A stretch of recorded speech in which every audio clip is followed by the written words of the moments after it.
Tema que viene siendo investigado desde hace años y vamos a tratar de determinar hoy aquí en el programa qué es lo último, darles a ustedes la última información y en caso de que esto fuese cierto, quién pudiera estar detrás.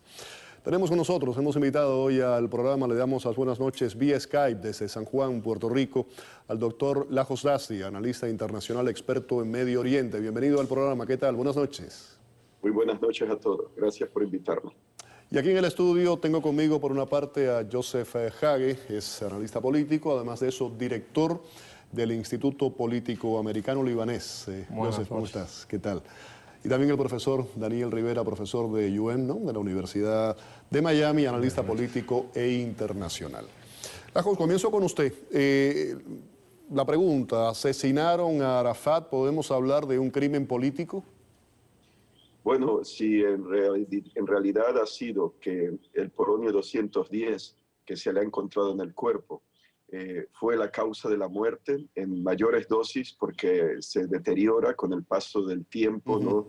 La vida del polonio 210 no es muy larga, pues sí, habría sido, se podría decir, un asesinato político para sacarlo de encima, el que lo hubiera organizado, por ser pues, una figura incómoda, para los fines del que lo llevó a cabo. Ahora, no está claro quién pudo haber sido. Evidentemente, pues sale a relucir la idea de que Israel pudo haberlo hecho. Israel desde los años 50 pues, ha llevado a cabo como unos 79, 80 intentos de asesinato, la mayoría pues, exitosos, contra enemigos del Estado judío o ex-nazis, cosas así, científicos nucleares, iraníes, por ejemplo, egipcios. Pero hay una cosa que hay que tomar en cuenta, que es interesante. El polonio 210 lo fabrican, el principal productor para fines industriales es Rusia. Ellos fabrican 8 gramos por mes, en total 96 gramos al año. Y la producción mundial de polonio 210 que se conoce legal industrial es de 100 gramos. Entonces es como un 96% que lo fabrican los rusos. Según el líder, la cabeza de Rosatom, la empresa estatal rusa de energía atómica, todo ese polonio 210 es exportado a compañías norteamericanas. Entonces habría que ver de dónde salió el polonio 210, los restos que se han hallado en Arafat, dónde se produjo, en qué reactor. Muy interesante esa observación. Vamos ahora con Joseph y con Daniel. Joseph, primero, nos estaba diciendo ahora el profesor Sasti que un 96% de esa producción viene de Rusia. Él menciona a Israel, por supuesto que hay que tenerlo en cuenta, pero también tenía muchos enemigos dentro del mismo mundo palestino. Bueno, en vez de decir tenía muchos enemigos, no tenía amigos. No tenía. Vamos a ponerlo de esa forma más rotunda. Claro. Desde los más cercanos, que son la autoridad palestina, tenía conflicto con ellos todos. Y después, dentro de los palestinos, estaba en conflicto con Hamas, con las brigadas del Aqsa, con todos los palestinos que estaban en los campos de refugiados alrededor en los países árabes. Tenía la oposición a la OLP manejada desde Siria, con el comando general de Ahmed Jibril, que sigue hasta el día de hoy en contra de la autoridad palestina. Y después tenemos los países del Golfo, que le daban dinero, que no decía qué hacía con el dinero. Entonces, el de enemigos, bueno, la lista es muy larga, pero por supuesto, pensando en lo que normalmente es en el Medio Oriente, la cuestión palestina-israelí, el primer dedo se apunta hacia los israelíes. Los israelíes tuvieron muchas chances para matarlo y no lo hicieron. Una de ellas... Israel niega ningún tipo de vínculo con él. Y Israel en el 82, eso yo lo vi, no es un cuento de alguien que me lo conté, yo lo vi mismo, un francotirador israelí, el día que sacaron a Yasser Arafat de Beirut, los infantes de la Marina de Estados Unidos, Francia, tenía el francotirador en su visor a Yasser Arafat y la orden fue muy clara: don't shoot. Así que no sé, para mí no hay probabilidad que sean los israelíes. Profesor Rivera. Bueno, yo tengo una postura un poco más a pensar que sí, que puede ser que Israel tenga algo que ver. Han salido, por ejemplo, un libro en 2006 publicado por Auridan, que era un antiguo confidente de Ariel Sharon, en que supuestamente Ariel Sharon reconocería en la intimidad alguna vez que algo tuvo que ver en todo este caso.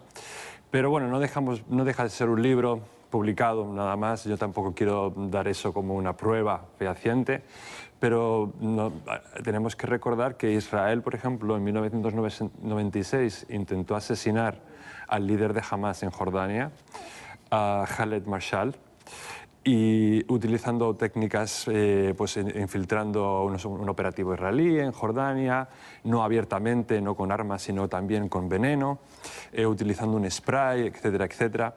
Así que no podemos descartar, por supuesto, que fuera también Israel, que pudiera estar implicado, me refiero. Regreso con el doctor Sazdi. Hay antecedentes con el tema precisamente del polonio. El ex agente ruso, Litvinenko, fue presuntamente murió a raíz de esto. Vamos, si les parece, tengo un poco de información y vamos a ponerla gráficamente ahí en pantalla de qué es exactamente el polonio, cómo funciona, cómo es este tipo de intoxicación. No se transmite, para darles algunos detalles así generales, no se transmite de una persona a otra. Tiene una capacidad muy baja de lo que es penetración en el cuerpo, salvo si se bebe, si es diluido en líquido o se fuma su sal. Su inhalación es más tóxica que su ingestión. Y el riesgo de exposición externa, como por ejemplo viajar en un avión contaminado, es mínimo o literalmente muy bajo y se detecta con análisis de orina en laboratorios especializados. Regreso con usted, como decía Sazdi. En un principio, bueno, es la viuda de Arafat la que comienza con toda esta investigación y el resultado que tenemos hoy. En un principio se determinó que había una alta dosis de este polonio en el cepillo de dientes, por ejemplo, que había utilizado. Eso se detecta un poco después de la muerte. Sazdi, ¿me escucha? Sí, sí. Adelante. Sí. Bueno, sobre el asunto de Litvinenko, hay que decir que ocurrió pues 2 años la muerte de Litvinenko después de la de Arafat. Arafat muere en noviembre del 2004, después de como un mes de estar pues agonizando bajo los efectos que presumimos, según este estudio, que pudo haber sido los efectos del polonio 210. Litvinenko sabemos que sí murió por envenenamiento de polonio 210, tardó 3 semanas, en morir, pero murió en noviembre del 2006. Entonces, se acusa, ¿no?, que ha sido Rusia que ha estado detrás. El gobierno ruso lo ha negado. Pero, acabo de mencionar el hecho de que Rusia es uno de los principales productores del polonio 210 y Litvinenko era considerado, pues, y es considerado por el gobierno ruso como que había sido un traidor porque revelaba secretos. Él había sido agente del Servicio de Seguridad Federal.